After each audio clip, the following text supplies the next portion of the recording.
Hello, welcome to Miniature Realms. My name's Stuart. I've had quite a few requests for more wood elf painting videos, and I'm currently working on a work project, not a personal project, for a winter wood elves army, and I thought it'd be really fun to show you how I've painted a winter Araloth.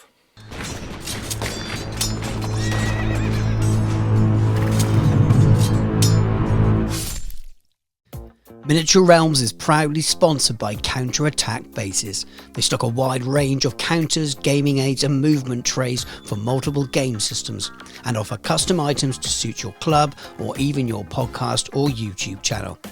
Make sure you check out their old world compatible range. It's expanding all the time. New ranges are being added soon. Look at these fantastic generals tokens to help those of you who are forgetful remember in-game effects and spells and things like that. And look at these old world legacy army token sets as well. Again, more of these are being added all the time and very nice they are.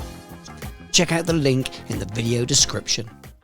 Returning to the game with the Wood Elf Realms Arcane Journal, Araloth here is shown in his standard Wood Elf green colours, but for this project he needs to look slightly different to blend in with the winter climates of the Wood Elf Realms. Now here he is all primed black, and the whole idea of this paint job is to get some winter tones in there, so I'm going to go for some very, very pale grey blues and some sort of off creamy colours, and I'm using my airbrush here to almost build Zenithal. It's not quite the same here, but I'm going very, very light all around the miniature at first, giving it a little bit of a dusting, but really making sure that lots of that black is showing through, especially in all the recesses and undercuts, building lots of shadow in there. And by doing all the work with the airbrush to start with, it will make my job a lot easier later on when I add some glazes, and I can be much more subtle with the highlights then. It takes away a lot of the sort of the back end work that I'll need to do, and I find this a lot easier with the airbrush than spending time layering up. After the Greystone Blue, we're moving on to Trooper White. These are both two thin coats paints, and if you use Citadel range, you can get a really good conversion for most of these colours. With the white, I'm spending a lot more time being top down or at sort of 90-degree angle, moving miniature around. I don't always follow that. I break that rule quite a lot if I want to get colour in a certain area, but I'm just taking a little bit more time here, actually really working with the airbrush, accentuating highlights on the folds of the cape, that kind of thing, so we've really got that nice transition from the black shadows through that Greystone Blue all the way to the white in some places. What we're left here on camera just looks like a white primed miniature, but if you look much closer to in real life, you can see all the blues and greys and things. Now I'm going to be using a little bit of white here, dry brush, using a dry palette and then modern style dry brushes, just to really accentuate some of the detail. I really don't want to leave any streaking, especially on those nice big flat areas. I've just done that really nice transition with the airbrush. That would really spoil it, but I'm trying to be very careful, just catching the very, very edge, really tickling it. There's not much paint on this brush at all, but where it is detailed, it'll really enable me to make it easier to paint a lot of the detail areas with the glazing that I'm going to use as a base layer. I'm not quite sure how much difference you'll be able to see on the camera because it's so hard to film white, it just bleaches out, but I've accentuated all those details, especially on the strands of the hair and things. But now we're moving on to the first glazes, and this is Briar Queen Chill, which is a very kind of milky contrast paint. Contrast paints are weird. Some of them work a little bit like shades, some of them are just like thinned paints, but this is more of that kind of milky shade, I would say, a bit like the white versions are as well, and they work really well in the recesses. But also if you paint them thin enough like this, almost glaze them on, you end up with an all over filter, which is what I'm trying to achieve here. So when you apply it as a filter, you've got all of the colours coming through, and because we've got black in the recesses and we've got the grey in there as well leading up to the white, so you get this smoothed over transition, which kind of looks a little bit like the Briar Queen Chill as well. So you get this really nice sort of blend between those colours, and it just tints it nicely. And I think this colour is just perfect for a theme, for a winter theme. You want to got a bit of blue in there, a little bit of colour, so it's not just all white, but there's something sort of icy about it. I think it's perfect. I'm trying to be extra careful to only put it in the areas that I want it. I'll spend a bit of time prepping the miniature in the way I have to make things easier later on. It does mean I need to be quite neat here. So I'm just picking a couple of sections of clothing that are going to be this colour, knowing I want to leave the rest as white as possible to go back and put further colours on. And that next colour is Skeleton Horde, and I'm using it in exactly the same way. I haven't thinned it, but I am painting it in very, very thin layers. Just a couple of patches of clothing just to separate out from that sort of nice cold icy blue we've got. That would be a little bit too much if the whole miniature was painted in that colour. And I'm going to be using silvers and things as well, so this just adds a little bit of warmth in there. You can have warmth from the skin tones and the hair, but this just adds a little bit of earthiness to the clothing, which I think is quite important with Wood Elf's roots, pun intended. Araloth is wearing these massive stag horns on the top of his helmet. Super impractical, and God knows how you do anything with them sticking out like that. You must get it caught up with your spear all the time. But I'm using the same contrast skeleton horde for these. We're kind of milding up multiple thin layers to start with and increasing the intensity towards the tops. Hopefully you can see as we get to that second layer towards the top, it's just starting to darken slightly. After this, I'm moving on to Agarash Dunes, which is almost like the next paint in a triad or something for the contrast paint skeleton horde. It's got a lot more yellow in it, so it's a little bit richer, more pigment as well. And again, just focusing towards the top part of those antlers, wet blending ever so slightly just into the colour below, so there's not a definitive line for each layer, and just slowly building towards the top of those antlers when they're going to be a little bit darker. After this, I'm moving on to Gore Grunter Fur and repeating that same process. So a little bit further along the antlers, so you've got both previous colours showing, moving towards the tips, and again a little bit of wet blending just to smooth it and feather it out. Finishing off with the final layer, which is Cygor Brown. Same process yet again, just towards the very tips now of those antlers. And we've got this nice transition now all the way from very light skeleton horde all the way through to this quite dark, rich brown. Using that same skeleton horde as the base for all of the brown leather areas on the miniature. There's not an awful lot. The bottoms of the boots, the knee pads, and then also the wrist gauntlets. Continuing the base layers, we've got Skeleton Horde and Wildwood here, and I'm just going to be doing his bird of prey here. Skeleton Horde for most of the bird, and then the head and the tops of the backs of the wings mostly are going to be in the Wildwood. And I'm just focusing on getting a lot of base layers down here. I know in some of the tutorials I work through one colour from start to finish and then move on to the next. This is a little bit inconsistent in the way I paint, if I'm honest with you, and this is me painting for work rather than painting for a video. I just put the camera on a little bit in each stage rather than thinking it through in terms of doing a tutorial. And quite often I like to work in bulk, and I was painting other miniatures at the same time, and I'm just getting base layers down, and that's why I'm showing you the process this way. But I think a lot of people paint this way anyway. Now it is time to start with the highlights, and we have Vampire Fang and Trooper White, and they're going to do the bulk of the highlighting over a lot of this miniature really. And starting with the Vampire Fang first, this is thinned on the wet palette, probably 50-50, and I'm using it just to accentuate the edges of all of the areas of cloth that are first painted by that Skeleton Horde colour. But I'll also use this same paint on the Bird of Prey and on the antlers as well. And I guess it's important to think at this point, yes, this is a character miniature, but this is a gaming standard character miniature. And the paint job is aimed to take around, in order to cover my costs and what I charge my client, around 3-hour paint job. We're looking at this, 2.5 to 3 hours. So yes, there's lots of different layers and things I could do, but I want it to look like a fairly striking tabletop miniature, but again it has to fit in with the brief and all those other things that come into it.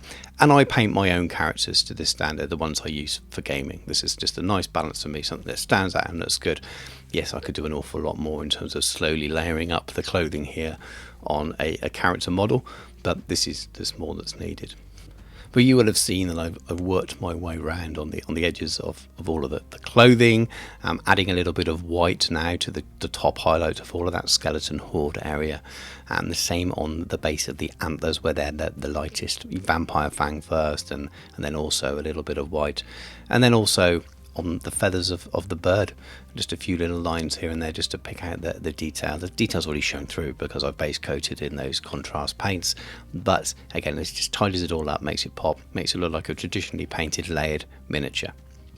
Now it's time to move on to that nice light icy blue colour, so the Briar Queen Chill contrast paint, and this is just the Trooper White now, thinned quite a lot. I've added a little bit more water, almost milky. I don't like to use that description very often because the correct viscosity of your paints is the correct viscosity of your paints for the job in hand, but this is almost milky now because I don't want to have any big thick brush strokes there. I really just want to accentuate the lighter areas that are there, so going on with very, very thin lines. And you can see there where it's a little bit whiter towards the edge of that cloak, I'm just going there, placing that white so that it can slowly accentuate and make it pop and stand out without doing too much to it.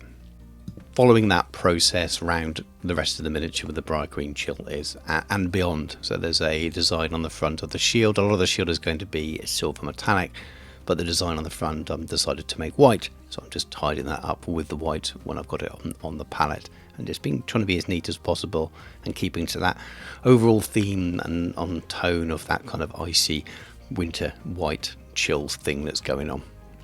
A bit of scabbard brown and bootstrap brown. This is mainly for the bird of prey here, just to give it a little bit of a lift on the top where the wildwood is, because we haven't highlighted that area yet. So just a bit of layering following the details of the feathers.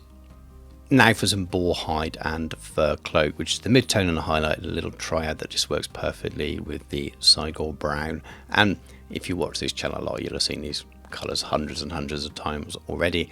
It's just my go-to for that sort of dark, rich sort of browns and leather colours. Focusing on that mid-tone first, just to really build up the main bulk of the colour, leaving all that dark Sigil in the recesses. And then later on I move on to that very top highlight, just a few little edges here and there around the tops of the knee pads, the toe of the boot, edge of the wrist gauntlets, that kind of thing. Iron Jaws yellow contrast, and what a nice sort of dirty blonde elf here. It still looks fairly vibrant when you put it over a very whitish miniature like this anyway, but it's not quite as fluorescent as some of the colours, at least in the pot anyway. But it's subtle enough that the white shows through from the underpainting, and then with a very, very subtle mix a little bit of white in with some Iron Jaws, that gives you a really nice basic highlight afterwards. Bit of an old favourite when it comes to skin colours. We've got Barbarian Brawn, Dwarven Skin, Elven Skin and Pale Skin. That's your Triad plus Bright in terms of skin tones from two thin coats. And then some Shyish Purpose and some Vulpus Pink as glazes as well, to add some extra depth and definition in both ways. So in the shadows and as a glaze to warm up certain areas. And it is very much a case of layering up through those colours. There's not an awful lot of skin on this miniature anyway, but layering up through those colours, dark to light.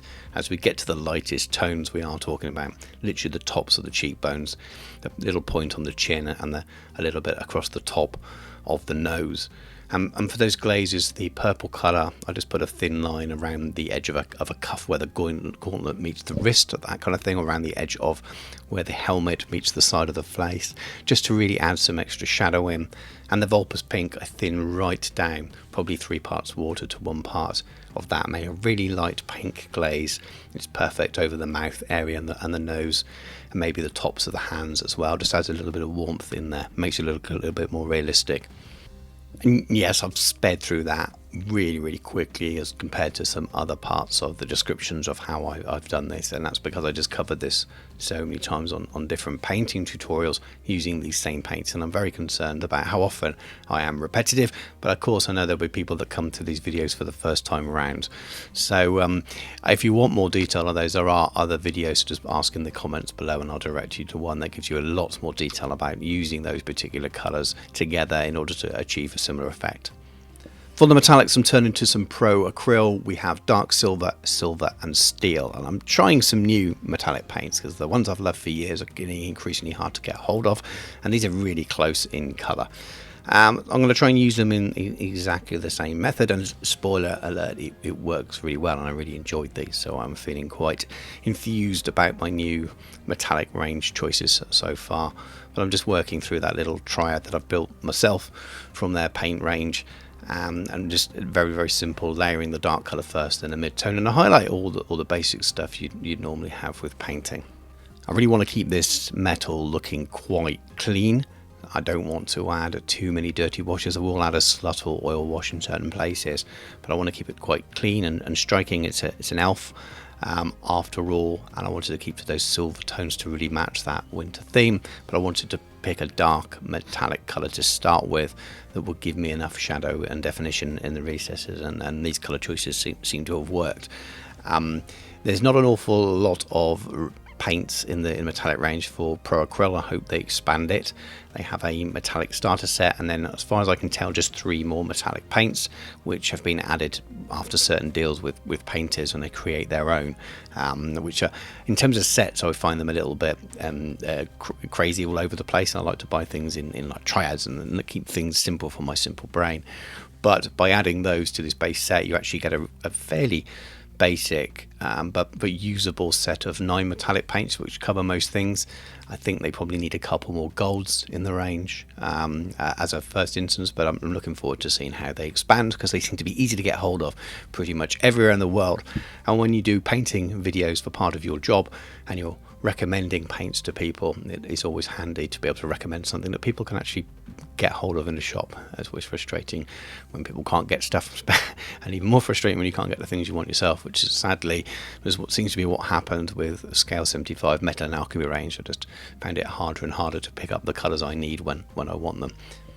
But anyway, as those final touches of the silver go on, I'm really happy with these. They work just the way I need them to, so I'd recommend them if you haven't tried them already, but I'll be using them a lot more in upcoming videos, and I'll definitely feedback on them more in those videos as well.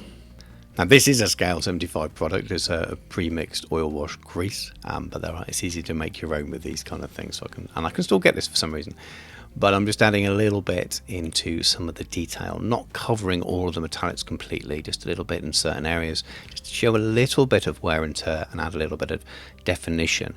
And oil paints are really nice because they run into those recesses really nicely and move away from those flat surfaces, and you can just clean them off afterwards as well, either with a clean brush or a little bit of white spirit. And even if you leave it overnight to dry, you can come back and clean them away, as opposed to a normal wash where you kind of stain it and have to re-highlight afterwards. I was a bit concerned here. I was a little bit concerned that I was going to make that nice, clean silver dirty, but I really wanted to add that bit of definition. I think I got the balance just about right. A little bit of Spirit Stone red technical paint for the gems. When I army paint, I tend to use tricks like this rather than a 3-stage highlight on the Spirit Stones, even on characters. I've added the metallic paints under these, and you've got little dots on the brightest silver as well, so that shows through. And because these go on as a filter over the top, as a glossy filter, they work really nicely, and you do see that light coming through them, so you get that effect to a certain extent anyway. Then we're moving on to those finishing effects anyway. So this is an AK mud texture. They do a lot of very, very good ones in my opinion.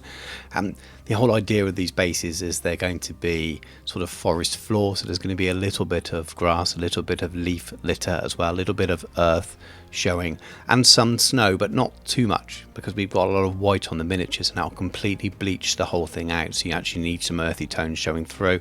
A little bit of dry pigment just brushed in. This is also AK as well, just in places to add a little bit of texture.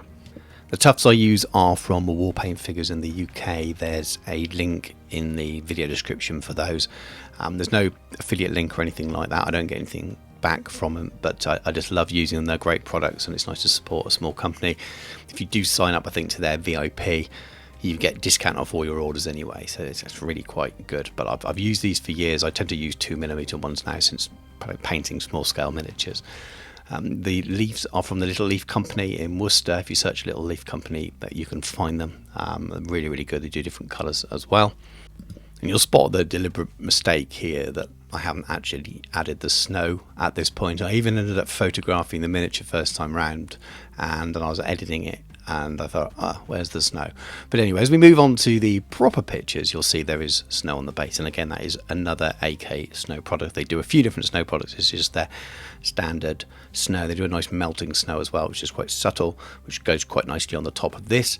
But I've gone with just the standard patches of snow here. And as you can see, it is patchy deliberately, because I want a lot of that earth to show through. I like the idea of maybe a sort of a late winter morning with the sun showing through, coming through the clouds, melting the snow a little bit, some early spring with a little bit of snow still around, that kind of thing. And I just think that it means that you've not got too much white in the overall palette, especially with a whole army lined up with big units. If you've got too much snow on the basing, you almost want darker, earthy colours for the miniatures. And even then, that can kind of bleach out and mesh with what your eyes focus on. And I'm hoping here I've got the balance right, where you're focusing on the miniature and the base is looking cool but not detracting from the miniature, which is the most important thing. But just let me know what you think. I've had loads of fun painting the miniature. Thank you very much for watching. I hope you enjoyed the video. Something slightly different there from a standard Wood Elf paint scheme, and even if you're not painting a winter Wood Elf army, hopefully there's some colour combinations and techniques and things that you can maybe copy and take over to your own painting. Maybe not, you just enjoy watching the video.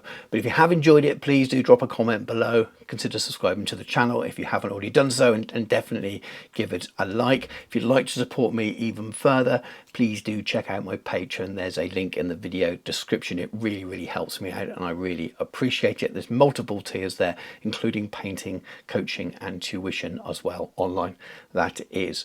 If you'd like to help the channel even further, please do check out all the other links that are in that video description, including the channel sponsor, Counter Attack Bases, lovely small UK company, and I love supporting small businesses where I can. But thank you very much for watching. Take care, and I'll catch you soon.